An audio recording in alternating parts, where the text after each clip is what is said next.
पहले बता देना। आज की समाअत तो आपके सामने है कि एटीसी कोर्ट इस्लामाबाद के अंदर हम मौजूद हैं और 26 नवंबर का एक झूठा केस, बल्कि मैं समझती हूँ कि अगर जमहूरियत में सबसे ज़्यादा नाइंसाफ़ी हुई है तो वो 26 नवंबर को हुई है कि निहत्ते लोगों के ऊपर, पाकिस्तान तहरीक इंसाफ के वर्कर्स के ऊपर, कारकुनान के ऊपर, जो अपने सियासी हकूक़ और फंडामेंटल राइट्स के लिए पाकिस्तान के कॉन्स्टिट्यूशन के मुताबिक अपना मुकदमा लड़ने आए थे, उनके हाथ में पाकिस्तान का झंडा था और वो नारे इमरान खान के लगा रहे थे। 26 नवंबर को निहत्ते लोगों के ऊपर गोलियां चलाई गई और हमारे वर्कर्स को शहीद किया गया।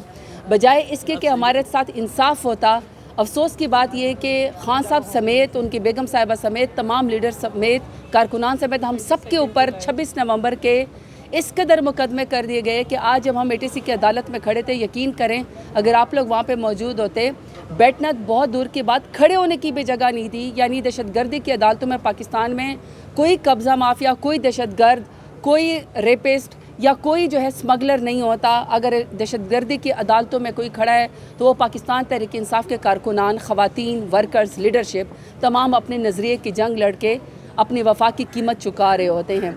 बहुत अफसोस होता है कि सियासी कारकुनान को आप इस तरह भेड़ बकरियों की तरह थोक के हिसाब से आप पर्चों में डालें, और वो भी वो पर्चे जो असल में इस वक्त PDM की हुकूमत के ख़िलाफ़ होना चाहिए था, ना कि हमारे ख़िलाफ़। लेकिन इस वक्त मेरे लीडर इमरान खान पाकिस्तान का मुकदमा जेल से लड़ रहे हैं। खान साहब को मुकम्मल आइसोलेट कर दिया गया है। खान साहब का अलकादर ट्रस्ट केस भी नहीं लगने देते। हम हाई कोर्ट में जाके मुलाकात भी नहीं करने देते, लीडरशिप से भी नहीं, वकला से भी नहीं, और ना ही जो है वो जो हमारा एक उनके साथ जेल ट्रायल हो रहा है उसको भी रोक दिया गया है। वो भी झूठे केसेस थे 9 मई के।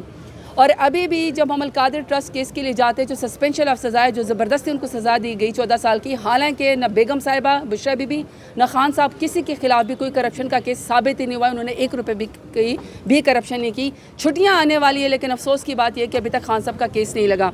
खान साहब 2 साल से ज़्यादा हो गए बेगुनाह जेल के अंदर। उनकी बेगम साहिबा वफा की कीमत चुका रही हैं, उनको तोड़ने की कोशिश की जा रही है ताकि खान साहब को जो है वो तोड़ा जा सके।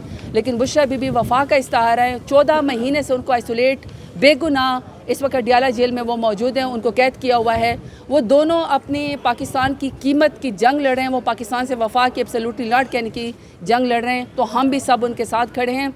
जैसे कि अभी आपको अली बुखारी साहब ने कहा कि आप 1700 भी मुकदमे कर दें तो खान साहब का साथ हम नहीं छोड़ेंगे। हम इसी तरह खान साहब के साथ डटे हुए हैं, और सबको ये सोचना चाहिए कि पाकिस्तान में किस कदर जमहूरियत जो है वो कमज़ोर हो गई है कि सियासी कारकुनान पाकिस्तान तहरीक इंसाफ, जिसका सिर्फ एक ही गुनाह है कि वो पाकिस्तान से हम वफा करते हैं। हम जद्दा, लंदन जूते छोड़ के PMLN की तरह, PDM की तरह हम नहीं भागे। हम मुल्क के अंदर रह के मुकाबला कर रहे हैं अपने लीडर की जिदारी के साथ। इसके बावजूद भी हमने दहशतगर्दी की अदालतों में भेड़ बकरियों की तरह हमारे कारकुनान को लाया जाता है, और हम पे थोक के हिसाब से उन्होंने पर्चे किए हुए हैं। लेकिन इंशाल्लाह हम डटे हुए हैं, खान साहब का साथ कभी नहीं छोड़ेंगे। शुक्रिया। बिलावल ने पार्लियामेंट में जब तकरीर की तो PTI ने उसको आड़े हाथे ले लिया और बिलावल पर काफ़ी तनकीद की गई, तो क्या कहेंगी आप? देखिए, मेरी बात सुने, जब आप इसी तरह के कलोन बनास्पति किस्म की लीडरशिप पैदा करेंगे ना, पर्चियों वाली, वसीयतों वाली, जो कागज़ के टुकड़े के ज़रिए आती, जो वोट के ज़रिए नहीं आती, हमसे पूछे ना अपने अपने इलाकों में फॉर्म 45 वाले जिस तरीके से हमने इमरान खान के नाम पे 200 से ज़्यादा निशानात पे हमने इलेक्शन लड़ा है और हम जीत के आए हैं। हमें आता है, हमें पता है कि पब्लिक में कैसे जाना होता है। अब इनकी ये जो कलोन लीडरशिप आई है, एक माशाल्लाह से उधर टिकटॉकर है, वो मतरई माँ पंजाब की 10 खरब का 1 साल में पूरे पंजाब को टीका लगा गई है। दूसरा ये माशाल्लाह से ये एक और कलोन जो इनकी लीडरशिप है, बिलावल भुट्टो जरदारी साहब, इतने डरपोक है कि उनके चाचे मामे अंकल वहाँ पे पार्लियामान के अंदर उनका पहरा दे देते होते कि कहीं कोई बेबी बिलावल को कोई बात ना कह दें। सियासत में इतना जिगरा नहीं है, आप में जमहूरियत नहीं है। आप अपने आप को कहते हैं कि हम बेनज़ीर की लेगेसी को या भुट्टो की लेगेसी को लीड करें। क्या खाक आप लेगेसी को लीड करेंगे? क्या आप खुद अपनी तकरीर करते हैं फरमाइशी, और उसके बाद आप कहते हैं कि उमर यूसुफ जो अपोजिशन लीडर है वो जवाब भी नहीं देंगे? इस कदर उन्होंने हंगामा किया। अगर इतना ही डर है तो फिर उसको किसी अलमारी में या किसी शोकेस में संभाल के रख दें। अगर उसमें लीडरशिप की क्वालिटी नहीं, आपको इतना डर है कि उसको कोई कुछ कहेगा, क्या किसी ने कहना है? जवाब ही देना है ना। पॉलिटिकली आप पाकिस्तान तहरीक इंसाफ की लीडरशिप का मुकाबला ही नहीं कर सकते। इमरान खान का कद तो बहुत बड़ा है। इमरान खान का कद काट तो उम्मत मुस्लिमा के लीडर का है, पाकिस्तान के सबसे बड़े लीडर का है। तो जो कल एटीट्यूड था पीपल्स पार्टी का और जो PMLN का, यकीन करे जमहूरियत की नफ़ी की हुई है। शर्म आती है कि पार्लियामान में इस तरह की इन्होंने कलोन लीडरशिप वो की हुई है।